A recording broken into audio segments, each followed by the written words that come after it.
Assalamualaikum warahmatullahi wabarakatuh. Apa kabar semuanya? Semoga kita selalu dalam lindungan Tuhan. Perkenalkan, nama saya Novita Sinta, NIM H031853 dari kelas pendidikan biologi D. Nah, tanpa memperpanjang waktu, kita masuk saja ke dalam materinya. Nah, materi ini sebenarnya sudah sering kita dengar, yaitu materi bakteri. Nah, tanpa memperpanjang waktu, mari kita masuk ke dalam materinya, dan semoga baik, kita akan masuk ke dalam materi.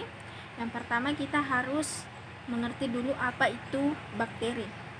Bakteri adalah organisme mikroskopis yang tidak terlihat dengan mata telanjang. Nah, biasa kita melihat bakteri melewati mikroskop yang kita lihat melalui sampel. Kemudian bakteri tersebut dapat hidup di lingkungan yang beragam, baik di dalam maupun di luar tubuh manusia, seperti tanah, air sungai, serta air laut. Kemudian bakteri juga dianggap sebagai organisme purba yang pertama menghuni bumi, yakni sekitar 4 miliar tahun yang lalu. Secara struktur, bakteri dikategorikan sebagai prokariota, yang merupakan organisme bersel tunggal. Nah, adapun sel bakteri terdiri dari, yang pertama ada kapsul, yaitu lapisan yang terdapat di luar dinding sel. Kemudian yang kedua itu ada dinding sel. Dinding sel adalah bagian yang terletak di luar membran plasma, dan salah satu fungsinya adalah memberikan bentuk pada bakteri. Kemudian ada membran plasma. Nah, membran plasma ini dapat ditemukan pada bagian dinding sel, yaitu bertugas mengangkut bahan-bahan kimia. Kemudian ada sitoplasma. Sitoplasma adalah zen kelatin yang terdapat pada membran plasma dan mengandung bahan genetik dan ribosom. Kemudian ada DNA. DNA ini sendiri terletak di dalam sitoplasma dan berperan dalam perkembangan serta dalam fungsi bakteri. Kemudian ada ribosom.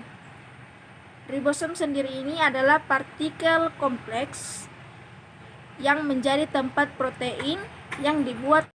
Kemudian ada flagellum. Flagellum ini adalah alat yang digunakan oleh bakteri untuk bergerak.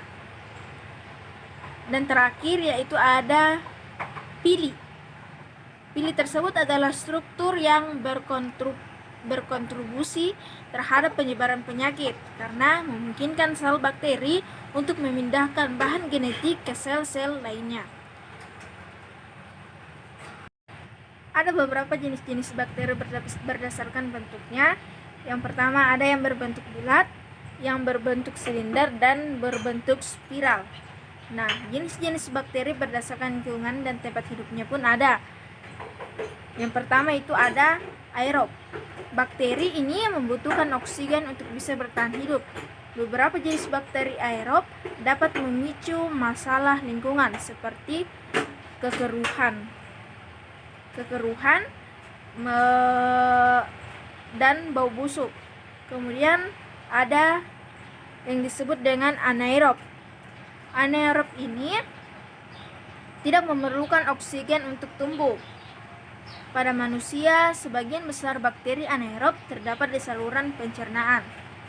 Kemudian bakteri anaerob ini berpotensi menjadi penyebab berbagai gangguan kesehatan, mulai dari tetanus, keracunan serius, dan infeksi gigi.